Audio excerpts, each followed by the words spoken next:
Even Joe Ryan can't save the Twins. They get smoked tonight in Toronto. Final score 10-4. You got the full deep dive coming up next on the Minnesota Twins postcast. This is the Twins postcast. Your instant game reaction for the Minnesota Twins. Part of the Locked On Podcast Network. Your team every day. What's going on? Back in the lab, back at it. Another Minnesota Twins postcast right here. Locked On Sports Minnesota Network, your team every day. Luke Inman at Luke_Spinman. CJ Baumgartner, he's with me. He's on X. Give him a follow at BombCJ30. Twins expert over at Zone Coverage, MN CJ. So just added it up. Losers of 9 of their last 11 now. So far from what anyone had envisioned for this team back in April, yet here we are. Total dumpster fire, just desperate for any inkling of positivity or hope for the future right now. In your eyes, just in your opinion, as a fan, as a Twins fan, this is the most disappointing season since when? Not necessarily the worst season, right? Statistically, record, all that, but just compared to the preseason expectations. I mean, honestly, you could even go to last year with the collapse they had at the end. But I think if you're looking preseason expectations, you could probably say, the 2021 season, they came off back-to-back division titles. Josh Donaldson coming into the fold. It looked like they were kind of primed to make another run, and then they just kind of fell flat right out of the gates and dug themselves into a hole that they could never quite get out of. That's kind of, and then you had to sell off some pieces of the deadline, like Barrios, like Cruz, like all that. That's kind of feels like the most recent example of kind of just the team coming in with some expectations, falling flat, and then looking completely different by the season's end. It's got to be 2021 for me. 10-4, that's your final tonight in Toronto, game 1. Joe Ryan was on the mound. 59-72 now on the year. Again, losers of 9 of their last 11. Not great. Lots to get into. Biggest turning point from tonight. Plus, Royce Lewis, some eye-raising comments a couple nights ago. I want to ask CJ about that. But first, quick reminder, tonight's episode brought to us by Game Time. Game Time, download the Game Time app, create an account. Use code LOCKEDONMLB for $20 off your first purchase. Let's just jump right into the game first and foremost here. Let's get into the biggest turning point here to kick things off. Time to reveal where the game was won or lost. It's the turning point. So they clawed back 4-6 game after Matt Wallner's 2-run homer in the 6th. And then, out goes Joe Ryan, who wasn't all-star Joe Ryan to begin with, but relievers come in and give up 4 runs the same inning, bottom of the 6th. So all of a sudden it's 10-4. That feels like, too much, too little, too late. This one got away from him. But you tell me, biggest turning point tonight, when was it and why? It had to have been the Alejandro Kirk 3-run home run in the first inning, just to go down 4-0 early. Just the vibes of this team, the way things have been happening. You have Joe Ryan, who theoretically should be your stopper on the mound, but that's a really, really good lineup in Toronto, and they jumped on him early, and it just felt like if you were planning on watching this game at all, you saw that ball go into the seats, and you changed the channel, and you did something else with your night, and you waited for us to come and talk about the game afterward. That's really was the turning point in this game. They, like you said, they did claw back a little bit, but with that bullpen, it was just only a matter of time before the Blue Jays score again and again and again. And it's just been that kind of thing. The Twins have just been getting down early, and it's been really hard to watch the rest of the game after that. I'm afraid to even ask, but nerdy stat of the day. You got any crazy stat or crazy analytic, I guess, Twins related tonight? Give it to me. All right, so remember when the Twins fired hitting coach David Popkins last year, and everybody thought, get Popkins out of here. It's like in football. He's get that the offensive problem. Coordinator. Yeah, it's exactly. That guy. It's that not the players. It's that guy.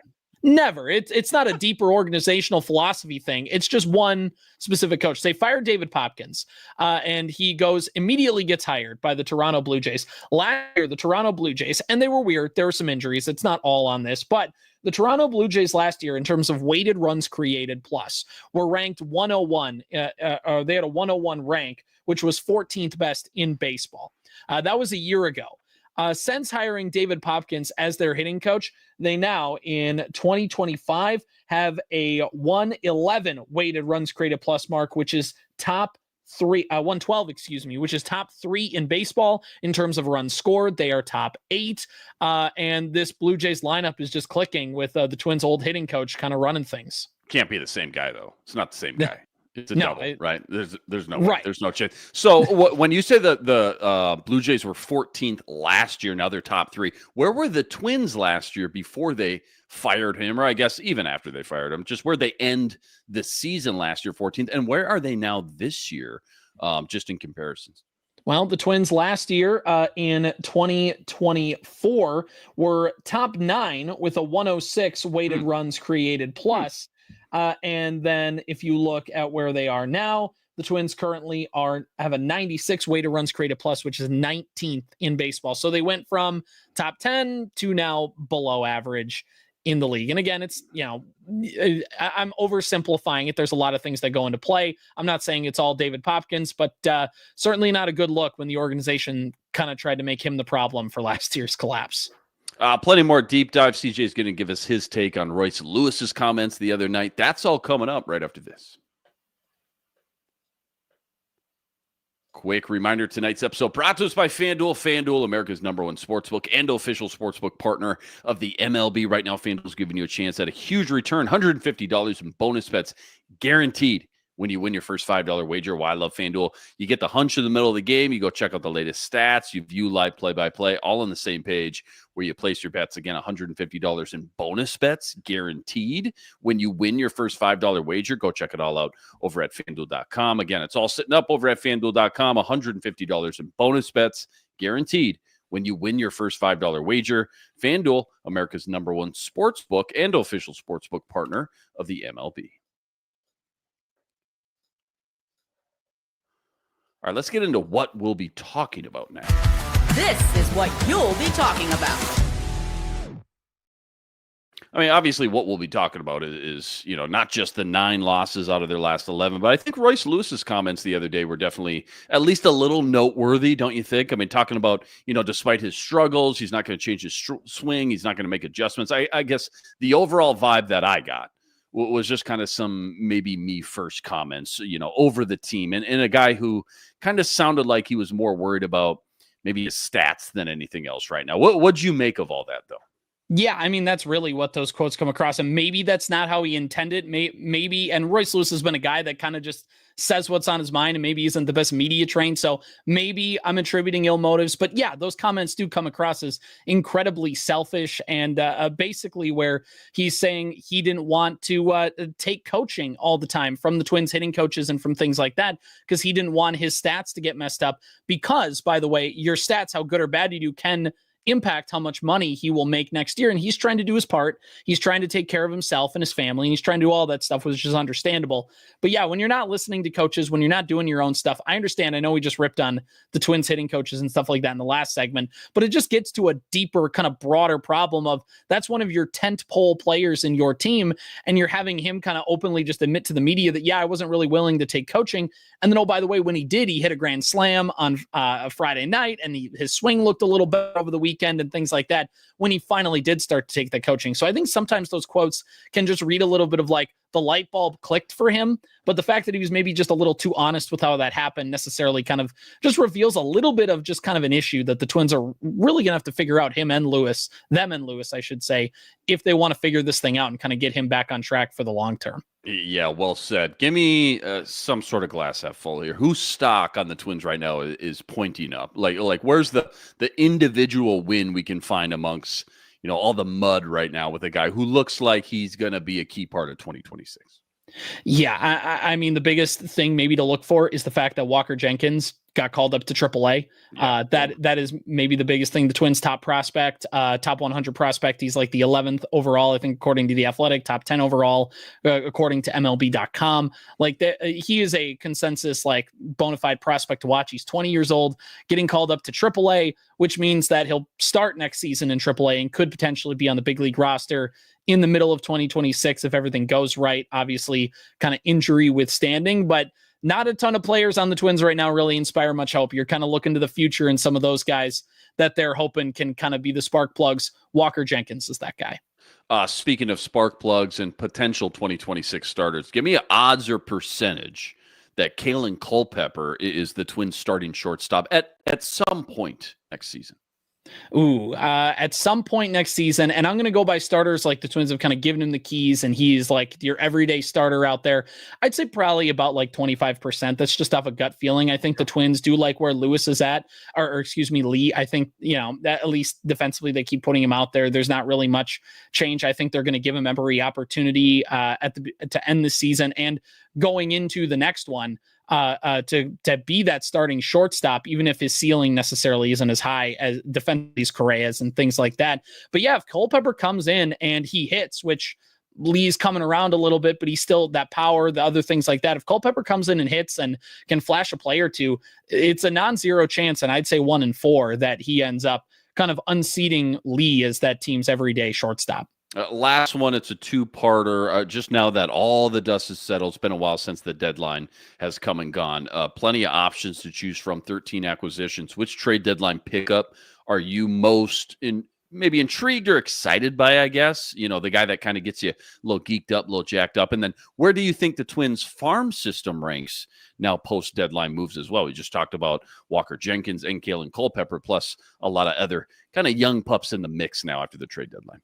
Yeah, well, for the player I'm most excited about watching, this is going to be one that the team is going to have to slow cook, but Eduardo Tait, who's been down in Cedar Rapids, just mashing the ball. He, again, is a prospect, I believe he's like 19, 20, super young, but like on an aggressive path. Like next year, he's in high A right now, so there's a good chance by next year he's in double A, and if he's in double A mash, and then he's in the same path as Walker Jenkins, where by 2027 you may have your catcher of the future, which by the way could be in line with the fact that Ryan Jeffers' contract, I believe, is up after the 2026 season.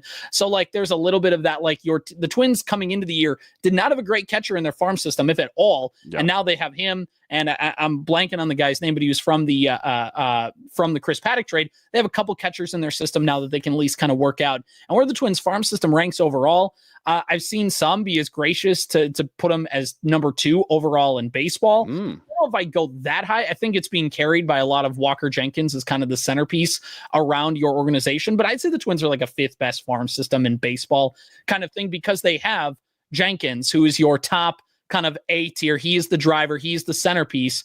But now the Twins really raised the floor of their farm system after all the deadline trades. Even though they didn't get like a super big centerpiece guy, they just were able to fill out parts of that farm system and hopefully give them just some pieces to work with throughout the next few years. It's all we got, CJ. It's all we got to sleep at night right now. 2-5. I'll take whatever we can get. Don't go anywhere. Preview of games 2 and 3 versus the Jays. That's all coming up right after this.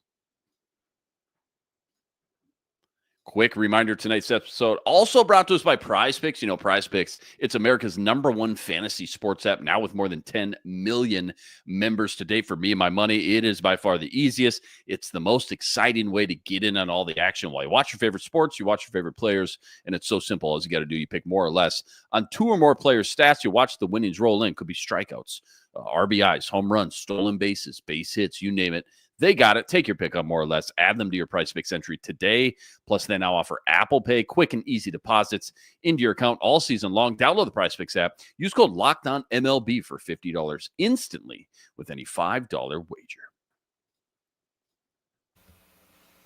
All right, game 2 tomorrow. Bailey Ober on the mound. Obviously, 2 more games, 2 and 3 in Toronto. Then you get 6 straight at home, though, versus San Diego and the White Sox. Who's a guy you'd like to see called up and get some action here soon before, this thing's all said and done? Well, I was about to say, like the Taj Bradleys and the Mick Abels and those sorts of the world. So I'm going to default. I'm going to go to them because I really did want to get them called up for the longest time. And now that they're here, it obviously was a little shaky with those first starts, but I am still intrigued to see what they can do. Didn't make the best first impressions, but give them more time, get them more comfortable in this organization. I think that can work. I still would like to see Carson McCusker, by the way, get a little bit more play just in terms of that corner outfield hitter. He's a righty, which is just the mix. The Twins have so many lefties, corner outfielders that are left-handed. That'll be interesting to see McCusker get in there, but when he gets up to the big leagues, he just isn't quite as confident as he's been in AAA. It just doesn't feel like that bat has that same pop as it did. But I still would just like to get him up here and get at bats because you might as well figure out if he can do it or not before you go into the winter. Yeah, minor league swing, but a big league name, though. McCusker, man. I like Carson McCusker, baseball. Perfect baseball name. What's going to be the #1 talking point you think this offseason? Like, put yourself in these shoes right now, but 2-3 months from now, what's everybody going to be talking about with the Twins? Ownership stuff, Rocco's job, Royce Lewis now, the young core, farm system, getting pitching help, however that looks. Like, what's the top 1 or 2 topics you think we're all going to be discussing all winter long? Future front office / manager. I feel like Falvey and Zoll and the front office are probably safe with the ownership sticking around. Probably doesn't feel like they want to change, but Rocco certainly could just be a casualty of like, somebody just has to fall on the sword for this one. So that'll be kind of number 1 is what happens with those 2 guys. But ultimately it'll be what happens to Joe Ryan and Pablo Lopez, because those are 2 guys that, if the Twins are going to keep cutting costs and doing the things they did at the deadline, Pablo probably would have been traded if he wasn't hurt. And Ryan, the trade just never materialized. And there's a good chance that both of those guys could be traded in the offseason. And as much as I hate to say that, I don't want them to get traded. There's a good possibility that could happen just with the money that those 2 are going to make, plus the return they could net. It just feels like the whole offseason, you're just going to be waiting for that Jeff Passan tweet that says that Pablo Lopez and Joe Ryan have been traded to the Boston Red Sox or something. Blocking Jeff Passan right now, just for the future. Twins get rocked in Toronto, even with Joe Ryan on the mound. Final score tonight was 10-4. Again, losers of 9 of their last 11, 59-72 on the season right now. Huge shout out to you guys, though, all the everydayers out there that always make us your first listen. All you guys coming in the chat with us from game to game. Make sure you like, make sure you subscribe. Check out all CJ's work, too, on X at BombCJ30, plus all the work he's always ripping up over at ZoneCoverageMN.com as well. Luke Inman on X at Luke_Spinman. We're back here for game 2 tomorrow. Again, 6:07 first pitch. Got Bailey Ober on the mound. Catch you right here. Same time, same place. Until then, signing out.